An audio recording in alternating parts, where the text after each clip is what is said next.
Compañeros maestros que participarán en este proceso de evaluación, resulta para este Comité Ejecutivo Seccional motivo de profunda satisfacción el atestiguar el nivel de compromiso y responsabilidad que ustedes han demostrado en su preparación para este importante proceso de evaluación.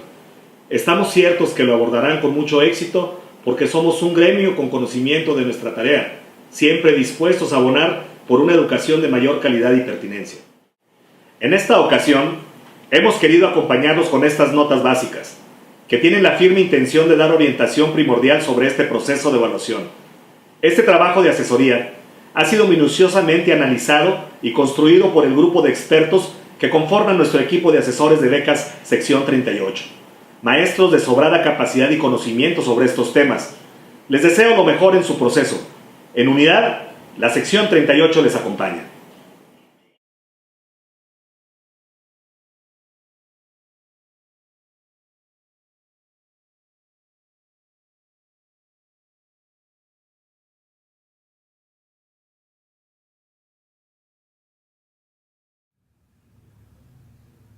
Buenas noches. Sean todos ustedes bienvenidos a esta transmisión en vivo sobre notas básicas para la sustentación de la evaluación del desempeño docente. Gracias a iniciativas de nuestro líder sindical, el maestro Jicotencal de la Cruz García, y a iniciativas de la Secretaría de Asuntos Académicos a cargo del profesor William Cifuentes Garza, a la Secretaría de Asuntos Profesionales a cargo del profesor Luis Antonio Ortega de la Rosa, y a la Secretaría de Promoción de la Función por Incentivos a cargo del maestro Miguel Moreira, es que estamos realizando este proyecto.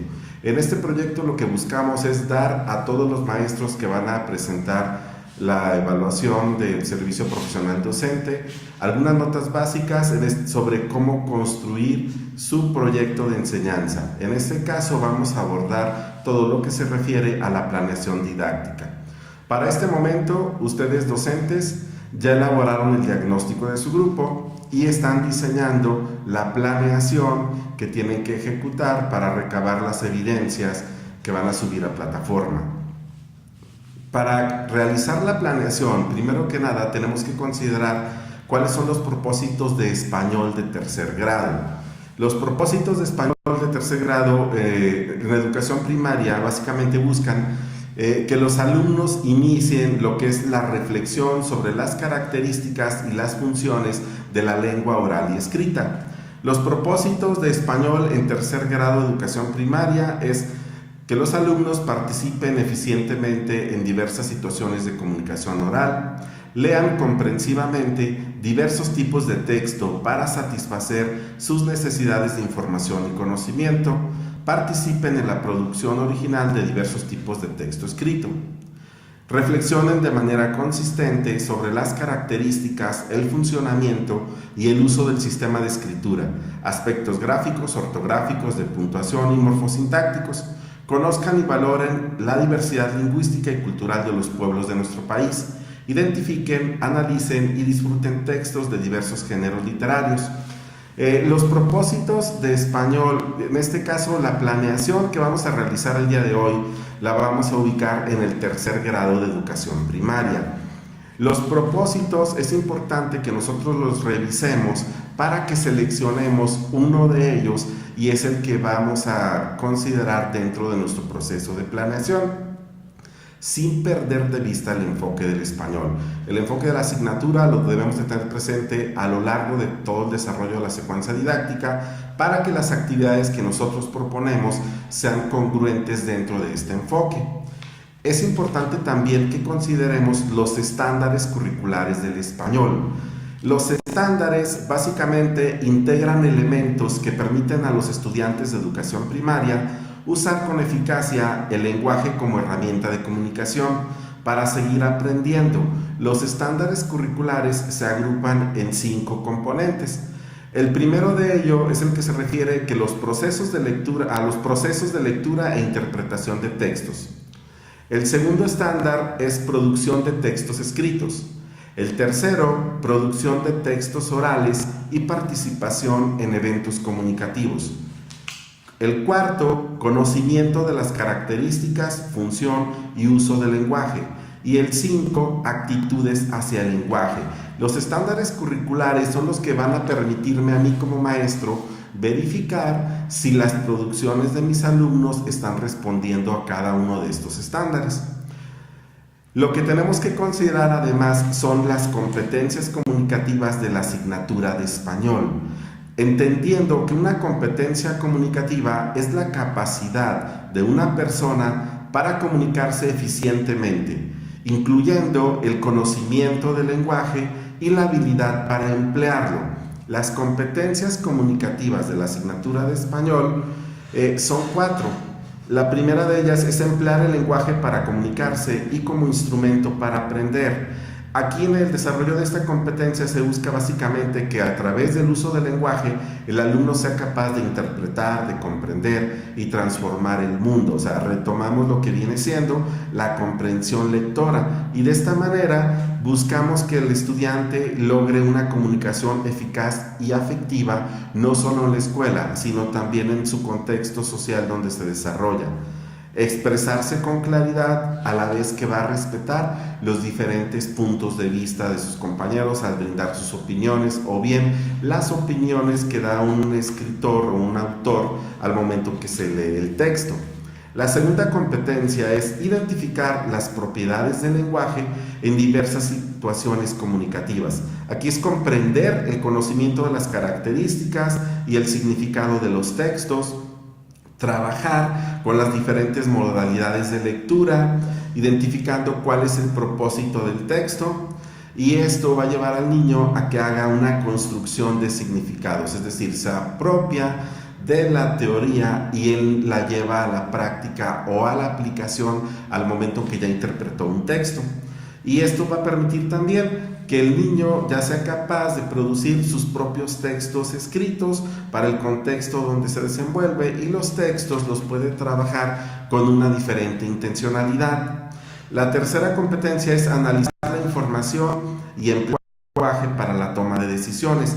Se busca que los alumnos desarrollen su capacidad de análisis y sobre todo su juicio crítico. Esto les va a permitir tomar decisiones efectivas de una manera más informada, es decir, va a poder sustentar cualquier argumentación o decisión que tome. ¿Por qué? Porque ya va a razonar sobre la decisión que va a tomar y transversalmente se busca que atienda a lo que viene siendo los intereses colectivos, es decir, que no busque el interés individual, se busca que predomine el interés común, el bien social, porque estamos trabajando cultura para la paz y cultura para la democracia. La última competencia comunicativa del español es valorar la diversidad lingüística y cultural de México. Aquí se pretende que los alumnos reconozcan y valoren la riqueza lingüística e intercultural de México y sobre todo que interpreten y expliquen los diversos procesos sociales, económicos, políticos y culturales que están presentes dentro de los diferentes textos, atendiendo también a la diversidad del país, a la diversidad lingüística. Maestros, antes de continuar, me permito recordarles que al término de la sesión va a haber una sesión de preguntas y respuestas. Ahorita estamos conectados en chat, pueden ir haciendo llegar sus comentarios, sus preguntas, y al final o en el momento oportuno, ahí vamos a ir respondiendo a cada una de ellas. La asignatura de español se divide en 3 ámbitos. ¿Por qué? Porque las prácticas sociales del lenguaje se están agrupando en estos 3 ámbitos que son de estudio, de literatura y de participación social. Esta organización surge de las finalidades que las prácticas tienen en la vida social. En cada ámbito, la relación entre los individuos y los textos adquiere un matiz particular. Entonces, los ámbitos en que se divide la asignatura de español es el ámbito de estudio, el ámbito de literatura y el ámbito de participación social. El día de hoy nosotros vamos a trabajar con el ámbito de literatura. Vamos a retomar el escribir poemas para compartir. Nuestra secuencia didáctica va a partir de este proyecto que viene ahí en el programa. Sin embargo, lo que nos están pidiendo a nosotros para la evaluación no es un proyecto, nos están pidiendo una planeación de la secuencia didáctica. ¿Por qué existe la confusión entre el término proyecto? Porque se habla de proyectar la enseñanza. Es decir, la planeación, la principal característica que posee es que es flexible. El ser flexible significa que yo voy a planear previamente en mi casa, voy a aterrizar la planeación en el salón de clase y puedo ajustar las actividades de acuerdo a las características específicas de mi grupo. Tengo que planear previamente. Dentro de la flexibilidad no entra la improvisación, porque si usted va a improvisar al salón de clase, significa que no está realizando un trabajo sistemático. Por eso es importante que retomemos el proceso de planeación. Dentro de este proceso de planeación también tenemos que considerar las actividades permanentes. La intención de las actividades permanentes es impulsar el desarrollo de las habilidades lingüísticas de los alumnos dirigidas a fortalecer sus prácticas de lectura y escritura. Las actividades permanentes sugeridas de tercero a sexto grado de educación primaria son la lectura, escribir textos libres con diferentes propósitos, leer y comentar noticias, organizar y sintetizar información, compartir impresiones y puntos de vista. Las actividades permanentes las tenemos que realizar, diariamente y de manera constante para lograr elevar el nivel de desarrollo de las competencias comunicativas por parte de nuestros alumnos. Además, las actividades permanentes contribuyen, dependiendo del grado en que se ubiquen, a comprender mejor el sistema de escritura y lo que viene siendo la propiedad del texto, revisar y analizar diferentes tipos de texto, generar espacios de reflexión e interpretación del lenguaje, incrementar el nivel de las habilidades lectoras de nuestros alumnos, es decir, elevar el nivel de comprensión lectora y fomentar la lectura como medio para aprender y comunicarse, producir textos breves y lectura de diversos textos para distintos fines, es decir, que el alumno descubra cuál es la finalidad de los textos que está escribiendo. Nuestra secuencia didáctica, yo la voy a ubicar en el bloque 2.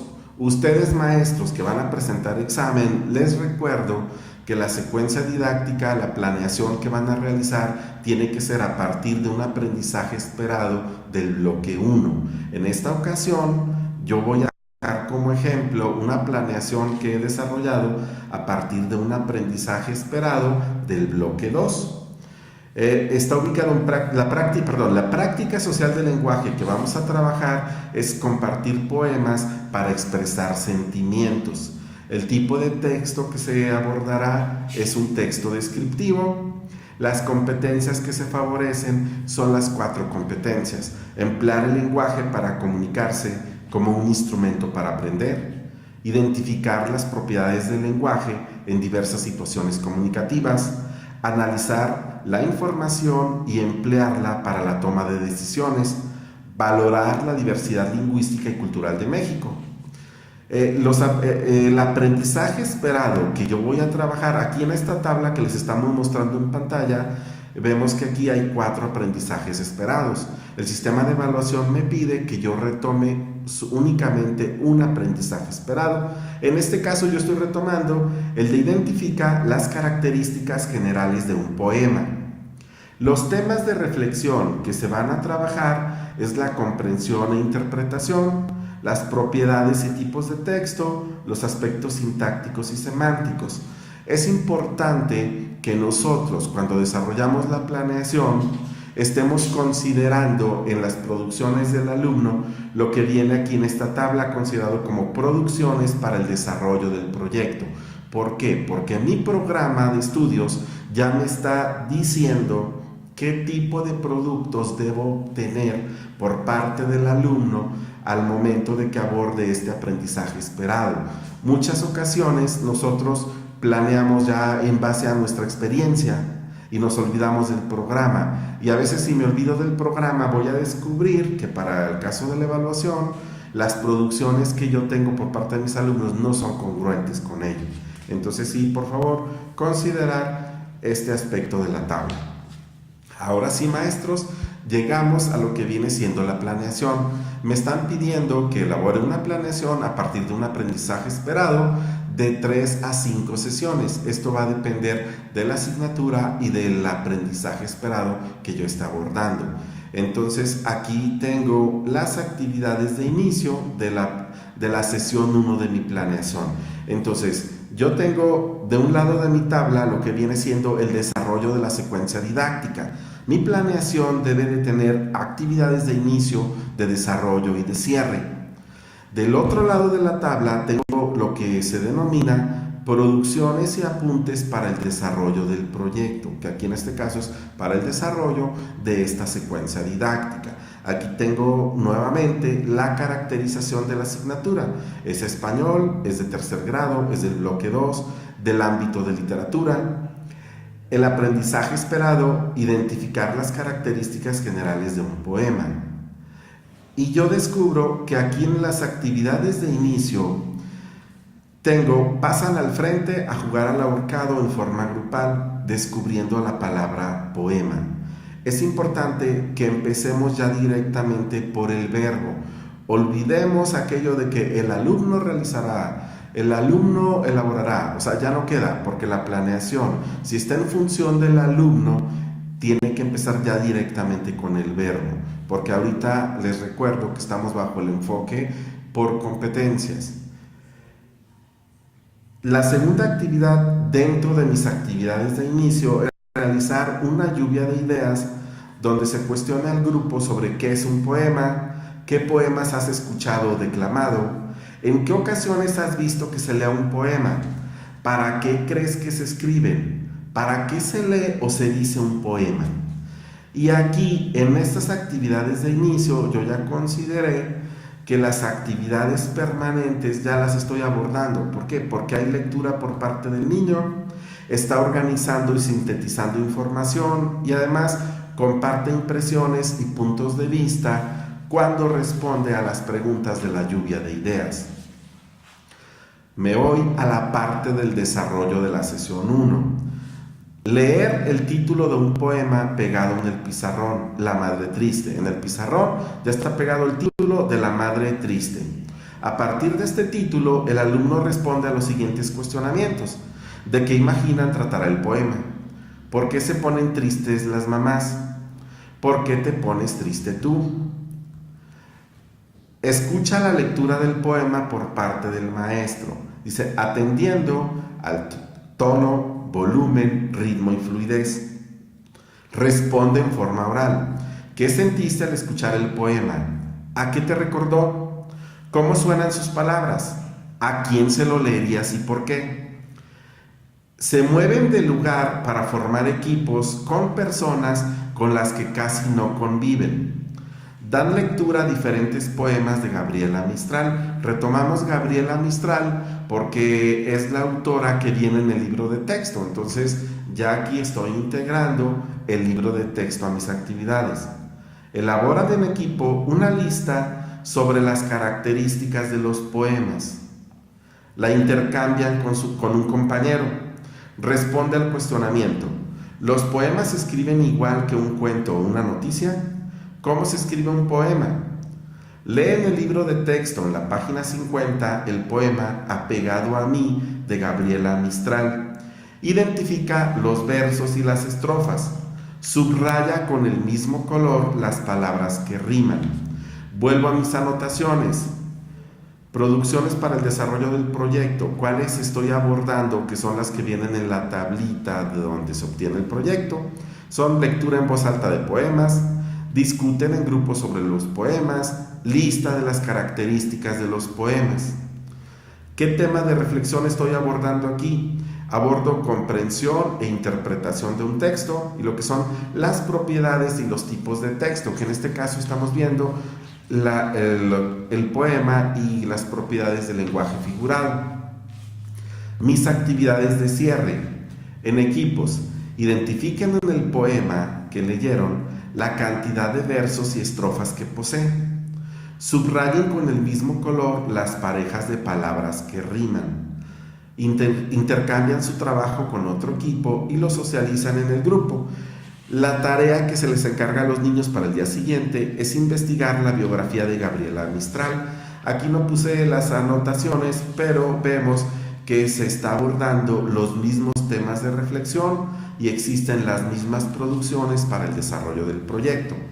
La sesión 1, ¿cuánto tiempo va a durar? cada sesión va a durar el tiempo que tiene destinada la asignatura para la cual yo estoy desarrollando la planeación. En este caso, la planeación tiene que durar de 45 a 50 minutos aproximadamente. Nos vamos ahora a la planeación de la sesión 2.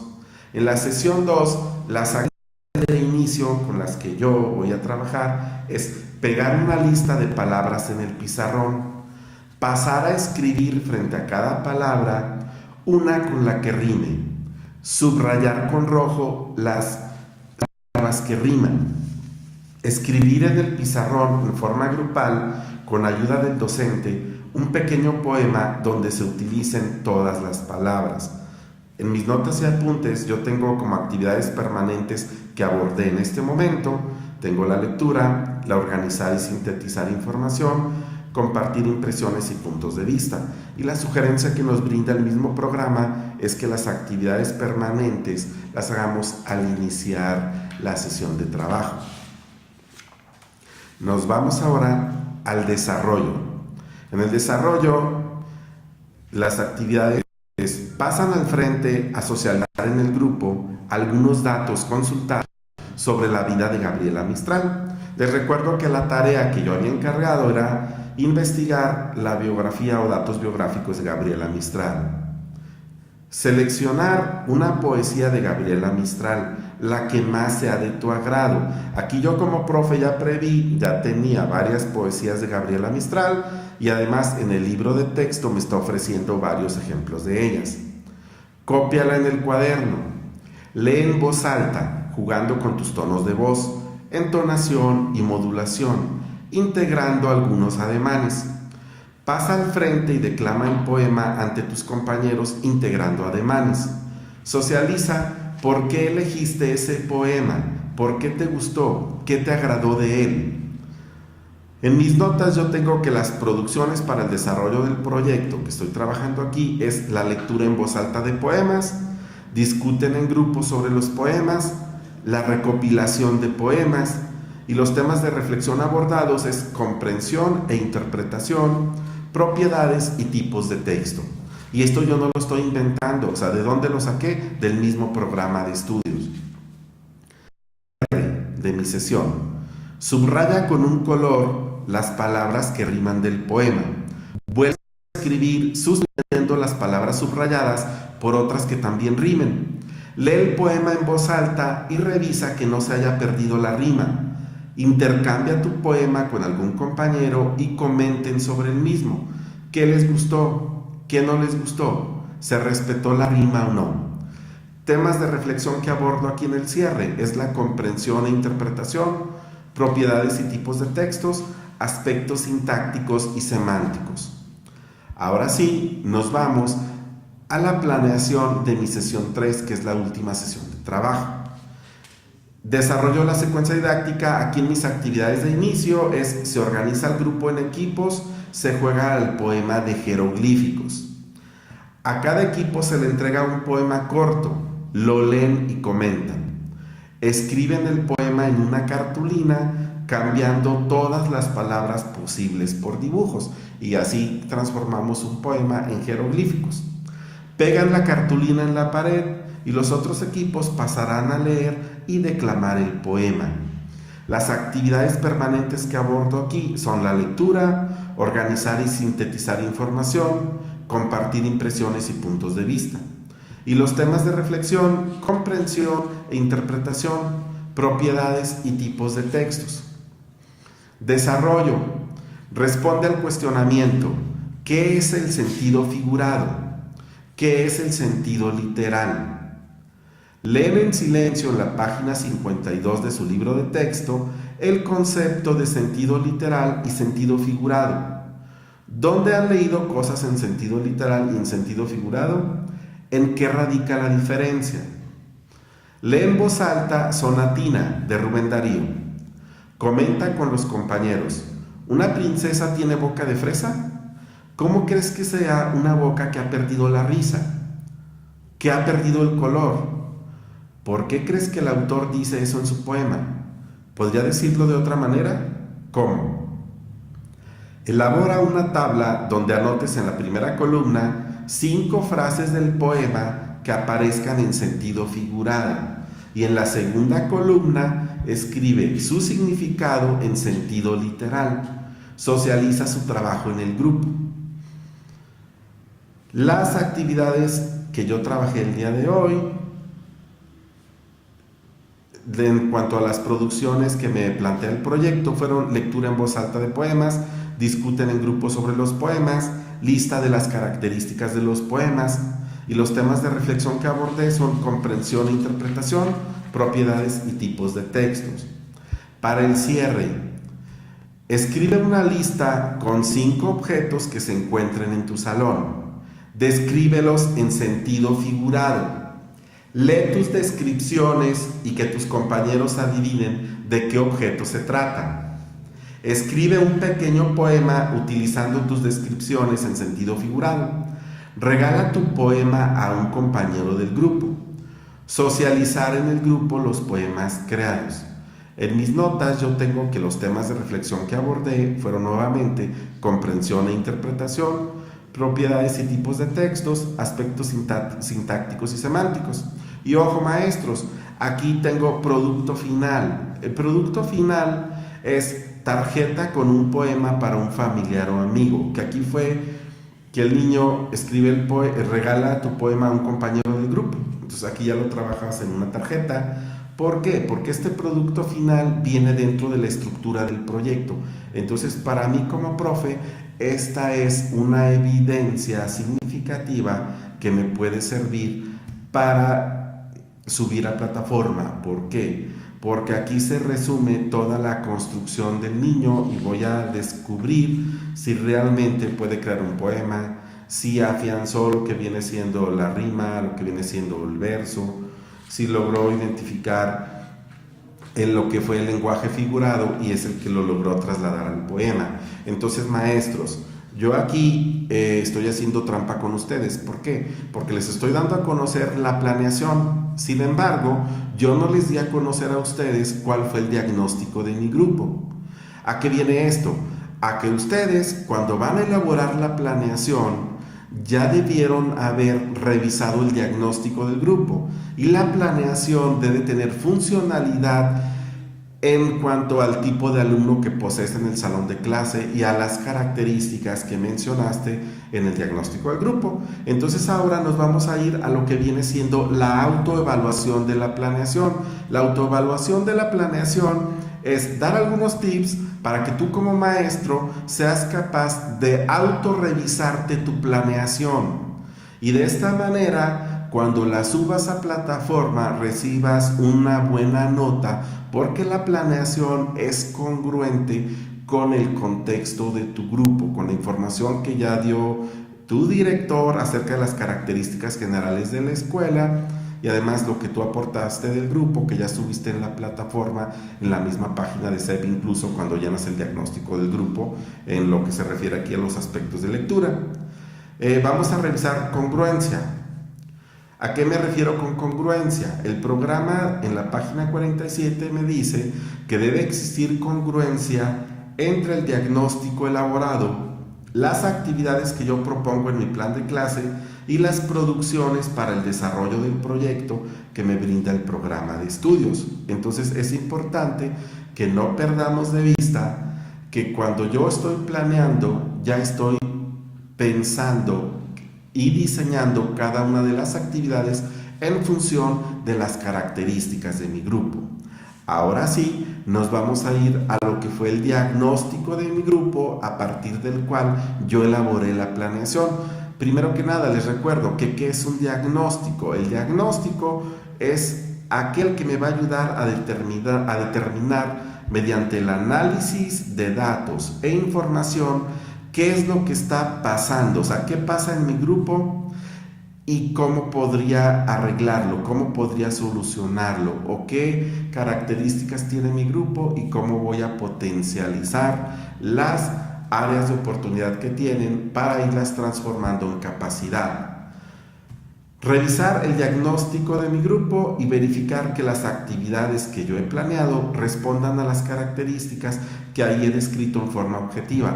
Tenemos muchos elementos para elaborar el diagnóstico. ¿Por qué? Porque primero que nada tengo la evaluación diagnóstica que yo apliqué cuando recibí el grupo.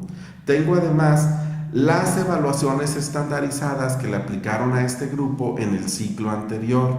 Y además tengo también las carpetas o los anecdotarios que me está pasando mi compañero que tuvo este grupo el ciclo anterior. Entonces, les doy a conocer el diagnóstico del grupo, de mi grupo, para el cual yo he diseñado esta planeación. Entonces, el diagnóstico de mi grupo de tercero señala que de los 40 niños que atiendo, a partir de la aplicación del test de estilos de aprendizaje de Honey y Alonso 2010, el 20% de los alumnos son teóricos, 50% son pragmáticos y 30% son reflexivos. El canal preferente de aprendizaje de mi grupo es del 80% del grupo es visual, el 20% es kinestésico, y a partir de las encuestas aplicadas y las entrevistas a padres de familia, se observa que el contexto sociocultural donde se desarrollan los niños es limitado. Ojo, profes, acuérdense que nos da temor después realizar el famoso texto reflexivo que me están pidiendo. Entonces, desde aquí, desde el momento de que yo ya tengo el diagnóstico, ya tengo mi planeación, ya estoy sacando elementos que me van a permitir crear el texto reflexivo. Porque yo estoy aplicando un diagnóstico, pero estoy sistematizándolo con un instrumento, que es el de estilos de Honey y Alonso. Además, estoy trabajando también aquí con lo que viene siendo las encuestas y las entrevistas a padres y alumnos que realizamos al inicio de clase. Es decir, tenemos que partir de elementos objetivos. Dentro de la diversidad del grupo se tienen alumnos con debilidad visual y con TDAH. Entonces también apóyense en los expedientes que tienen nuestros compañeros del área de educación especial. Entonces, ¿qué características tiene mi grupo? Para que de esta manera la planeación sea en función a él.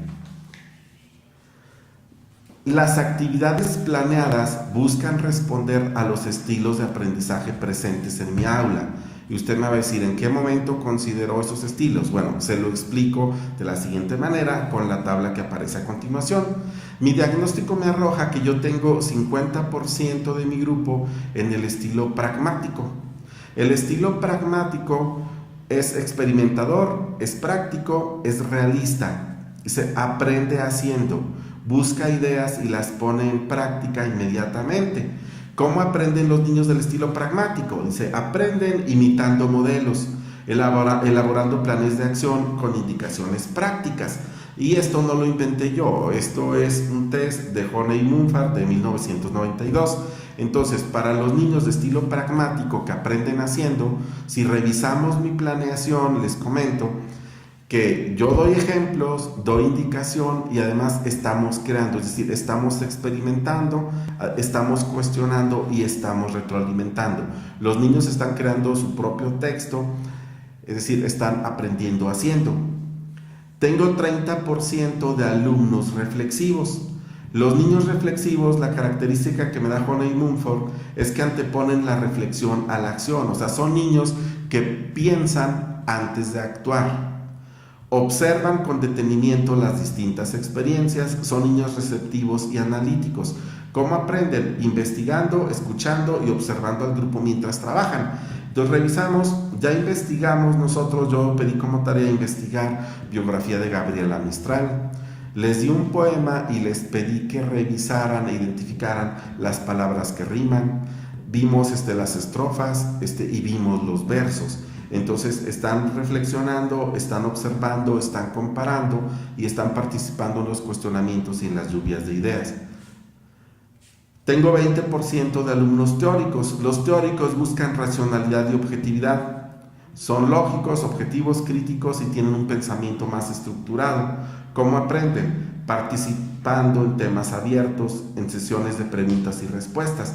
Y muchas veces ellos quieren crear sus propias ideas, sus propias producciones, que aquí les estamos dando la oportunidad porque en las lluvias de ideas y en los cuestionamientos ellos nos dan su propio punto de vista. En el momento en que crean el poema, ellos lo crean a partir de elementos que están en el salón de clase y yo nunca les digo cuáles, o sea, yo les digo lo que ellos quieran y ellos van a describir en lenguaje figurado los elementos seleccionados. Entonces van a seleccionar aquellos elementos que se les haga más fácil describirlos en sentido figurado. Nos vamos ahora a lo del canal de comunicación. Los canales de comunicación existentes son kinestésico, visual y auditivo. El diagnóstico de mi grupo arrojó que, de acuerdo a Joné y Alonso, que el 80% de los alumnos aprenden más fácilmente a través de un canal visual. Y vemos aquí que cómo respondí desde mi planeación a los niños que son visuales. Uno, leyeron, jugaron al ahorcado. Entonces, al jugar al ahorcado, están leyendo el cartel en el pizarrón, están identificando cuáles letras van y cuáles no aparecen y qué letras, vocales y consonantes me ayudan a poder construir el título. Identificaron palabras con colores, acuérdense que subrayaron palabras que riman, dibujaron y colorearon, crearon el poema de jeroglíficos, escribieron carteles. En las poesías que les di contaron la cantidad de versos y estrofas. Y además, como intercambiaban los trabajos entre ellos, revisaron las producciones de sus compañeros. Entonces quedaron satisfechos los de canal visual. Los alumnos kinestésicos, tengo 20% de kinestésicos. Mis actividades de la planeación pedía que los niños se pusieran de pie, que pasaran al frente, trabajaban en equipo, se movían de un lugar a otro al intercambiar trabajos, pasaban a pegar un cartel, integraban ademanes o movimientos al momento de declamar la poesía y se movían también al buscar al compañero al cual le regalarían el poema escrito. Y algo extra es que dentro de las entrevistas que yo tuve para padres de familia y para los mismos alumnos, pude descubrir contextos de donde se están desenvolviendo, elementos de su contexto sociocultural. Entonces, tengo elementos del contexto sociocultural. Yo ya descubrí que los niños de mi escuela proceden de un contexto muy limitado. Entonces, con mis actividades yo lo que promovía era acercarlos a la cultura a través de la poesía, descubriendo una nueva forma de lenguaje, el sentido figurado. Además ya descubrieron a un poeta, descubrieron a Gabriela Mistral, descubrieron a Rubén Darío.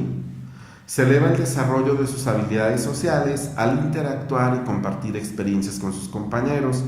Se promueve la democracia y la cultura para la paz al respetar turnos, al trabajar en equipos, al escuchar y respetar las opiniones de sus compañeros.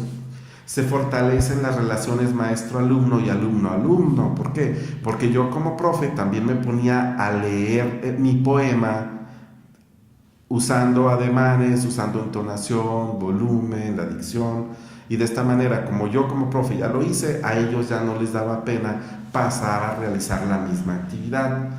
Y se estrechaban las relaciones alumno-alumno porque trabajaban en equipo, les pedía que trabajaran con aquel alumno, con aquel compañero con el que pocas veces trabajan. Se estuvo favoreciendo la zona de desarrollo próximo de Vygotsky al trabajar en equipo y en forma grupal, porque cuando trabajaban en equipo comparaban los trabajos de los compañeros y lograban tomar ideas o enriquecer el trabajo creado. Además, todas mis actividades responden al estadio operacional que me está proponiendo la teoría de Piaget para los niños de tercer año, que se ubican normalmente entre los 9 y los 10 años de edad.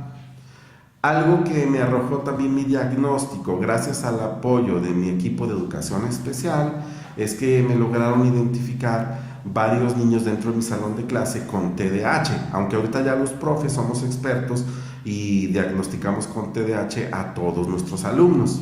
Entonces, para los niños con TDAH se ofertan actividades interactivas que implican movimiento, trabajo en equipo, trabajo grupal, interacción constante con sus compañeros, manipulación de materiales, lectura de textos, se les pide ilustrar, colorear, enlistar nombres de objetos y nombrarlos y brindar y aportar características de los mismos. Muy bien, maestros. Con estos elementos que ya retomamos del contexto, ahorita, si usted ya elaboró su planeación, revise el contexto de su grupo, el diagnóstico, revise el diagnóstico de su grupo y verifique que las actividades que ha planeado respondan a las necesidades que plasmó en ese diagnóstico. Si usted ahorita ya desarrolló la planeación y dice, ¿sabes qué? Es la planeación que voy a subir como evidencia y no me responde al diagnóstico, estamos en un buen momento de hacer los ajustes pertinentes. Entonces, integre o cambie el diseño de las actividades para responder a las necesidades del diagnóstico. Y le recuerdo que su planeación debe de tener actividades de inicio, de desarrollo y de cierre. Pero muchas veces nosotros pensamos que ya con poner el simple jueguito ya fue la actividad de inicio, y no, porque en ocasiones yo los pongo a jugar enanos y gigantes, y se divierten y están jaja, y de repente les digo, ok, saquen su cuaderno, vamos a hacer sumas y restas. Entonces no hay congruencia entre la actividad de inicio y la de desarrollo, y ese es un aspecto que me van a estar evaluando en la planeación. Entonces, les voy a brindar ahora algunas características de las actividades de inicio para que usted pueda puntualizar o hacer los ajustes pertinentes. La primera característica es que plantea situaciones problemáticas. Es decir, no tiene que ser un problema, un análisis de caso profundo. Simplemente un cuestionamiento puede plantear una situación problemática, porque lleva al alumno a la reflexión, lo lleva a la metacognición y el análisis. 2. Presenta actividades lúdico-motivantes. Si es la actividad de inicio, pues tiene que ser lúdica, o sea, tiene que motivar al alumno. ¿Por qué? Porque de esta actividad de inicio va a depender la predisposición que el niño tenga hacia el aprendizaje o hacia el nivel de logro del aprendizaje esperado. De aquí va a depender. Como característica 3 es la correcta adecuación del conocimiento previo. O sea, aquí mismo voy a rescatar los conocimientos previos de los niños y yo como profe voy a descubrir si estos conocimientos son verdaderos o son erróneos, porque tenemos muchos niños que vienen de contexto muy limitado y sí tiene conocimiento previo, pero este conocimiento es erróneo. Entonces, de ahí mi tarea. Dentro de las actividades de desarrollo, yo voy a llevar a ese niño a que transforme ese conocimiento previo erróneo en un conocimiento correcto y no se lo voy a dar yo, voy a hacer que sea a través del propio descubrimiento, del análisis, de la reflexión y de los procesos metacognitivos.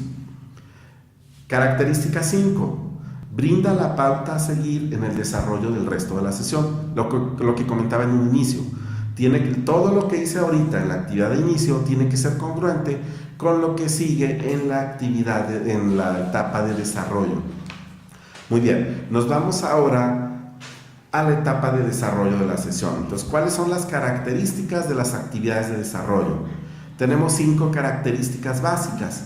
La primera es que continúa con el planteamiento o seguimiento de las situaciones abordadas, es decir, va a haber continuidad entre lo que tienen las actividades de inicio y las que planteo en las de desarrollo. 2. Propicia las habilidades de comunicación, interrogación, explicación, ejemplificación e instrucción.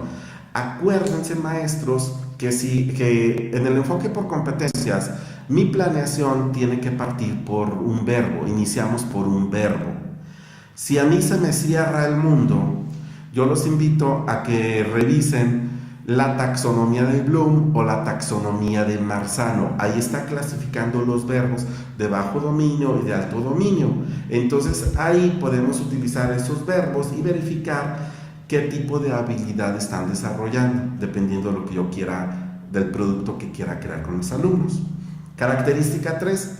Demanda el registro de evidencias en el cuaderno o libro del alumno. O sea, ya no los vamos a poner a hacer planas o a llenar un montón de cuestionarios o llenar muchas hojas. Sin embargo, debe haber evidencia en el cuaderno o en el libro del alumno. ¿Por qué? Porque yo, profe, cuando reviso el cuaderno de mi alumno, voy revisando su proceso de construcción y el niño está empezando desde la tarea más simple hasta la más compleja. Si yo reviso un cuaderno de un niño de primer grado, vamos a ver que al principio nada más tiene bolitas, palitos y rayitas, después tiene las 5 vocales, luego algunas consonantes y las va mezclando pequeñas sílabas y luego palabras cortas, llega a palabras largas y luego ya tiene enunciados y luego ya escribe párrafos. Entonces, al revisar ese cuaderno ya veo todo este proceso de construcción. Entonces, por esa razón debe haber evidencia, aunque sea mínima, en el cuaderno o en el libro. De esta manera, mi directivo puede revisar mi planeación, tomar un cuaderno del niño y ver que hay congruencia entre lo planeado y lo que se está trabajando en clase.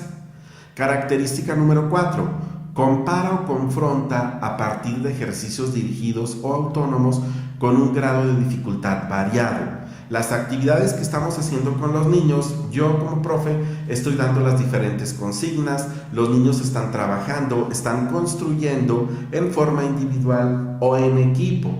Y yo, profe, estoy monitoreando a todo el grupo y desde ahí, con ese monitoreo, estoy evaluando. Entonces, acuérdense, no esperen hasta el final cuando ya tienes los 40 niños con sus productos para revisárselos. O sea, no vas a revisar el producto final, también tienes que revisar el proceso de construcción del niño. 4. Compara o confronta a partir de... me voy a la característica 5.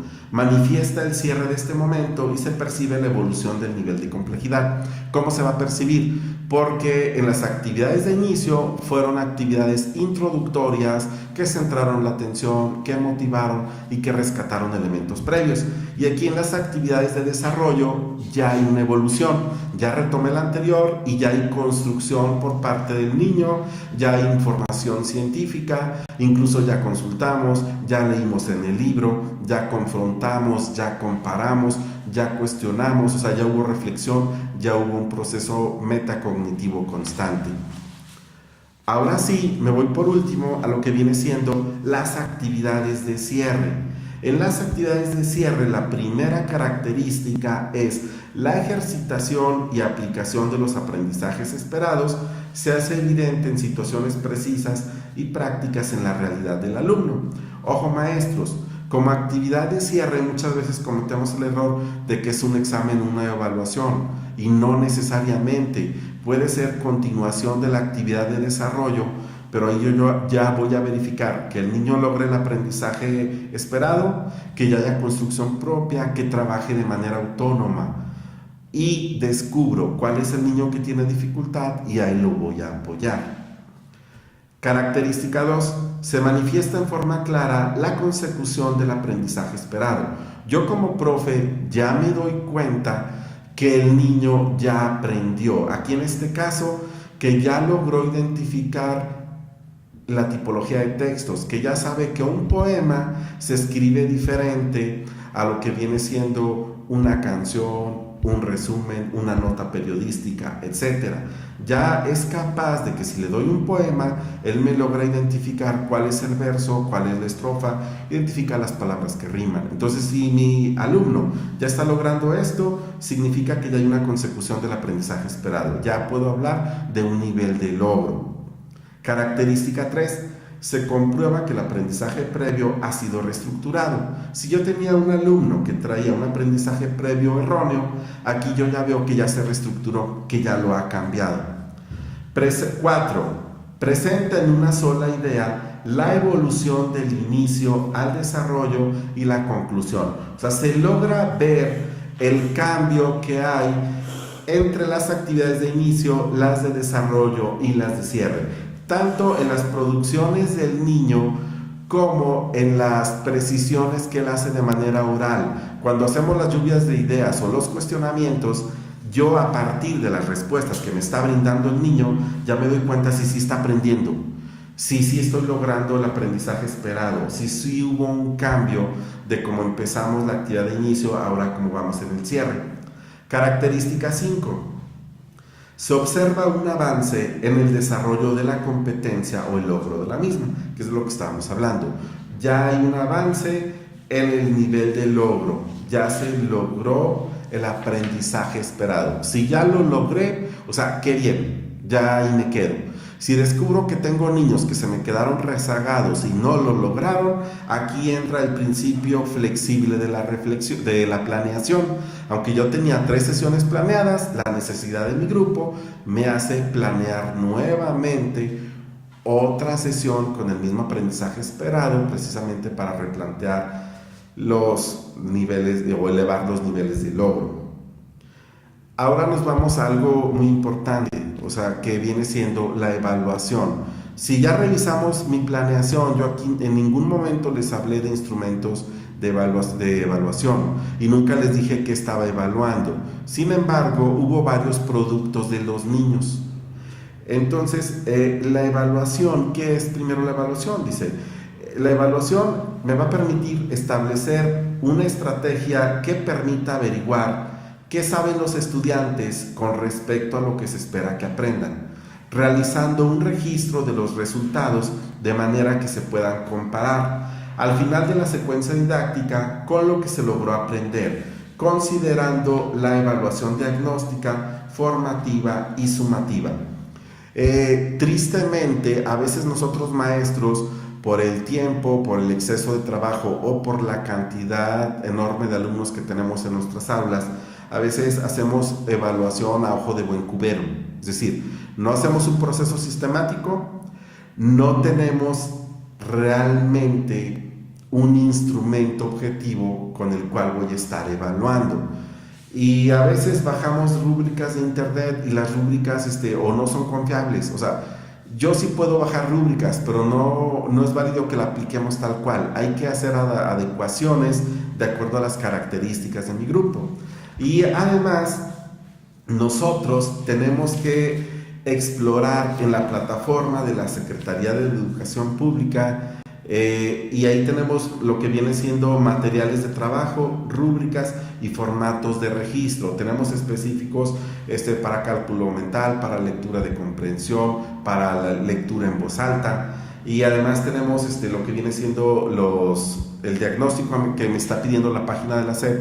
Ya me está dando ciertos indicadores de cómo evaluar la lectura.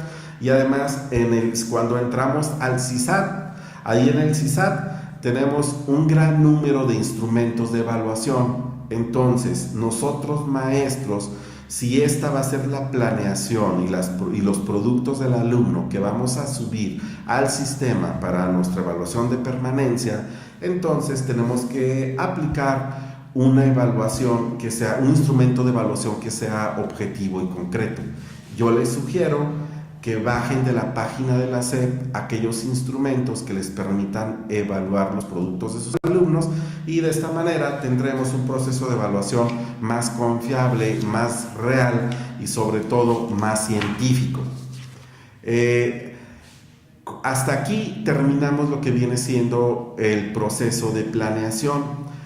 Vamos a dar pie a la sesión de preguntas y respuestas. Lo que les pido, por favor, que los que estén ahí en el chat actualicen el chat de su navegador. De esta manera podrán entrar en directa comunicación con nosotros. Bueno, vamos a dar lectura a algunas preguntas que nos están haciendo llegar. Les vamos a pedir, por favor, si hay alguna pregunta.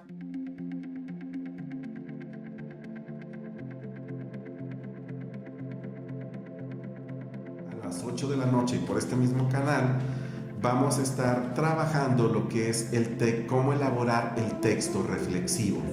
Al elaborar el texto reflexivo es importante que usted ya tenga su diagnóstico y que ya tenga la planeación.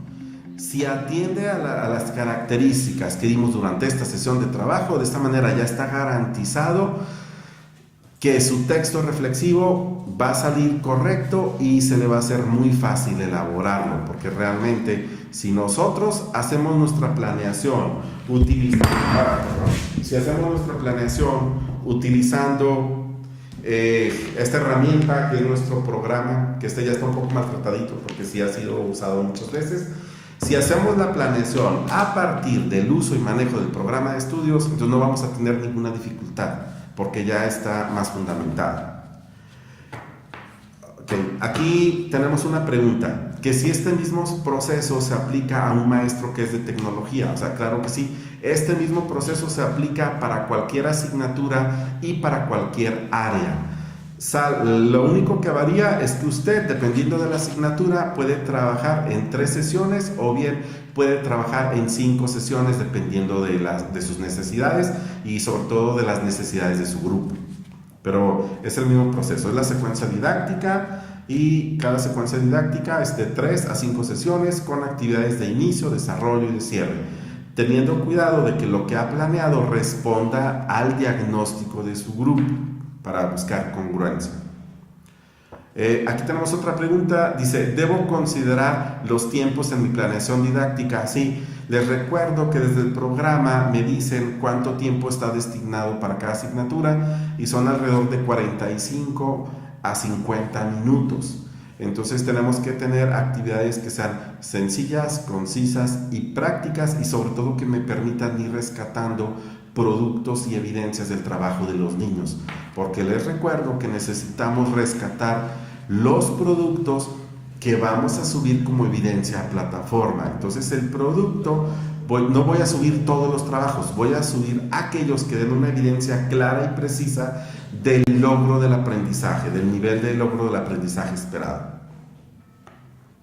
Ok, aquí otra pregunta, dice, del aprendizaje esperado, ¿puedo considerar varios temas de reflexión? O sea, claro que sí. O sea, puede considerar uno solo, 2 o 3. O sea, no importa.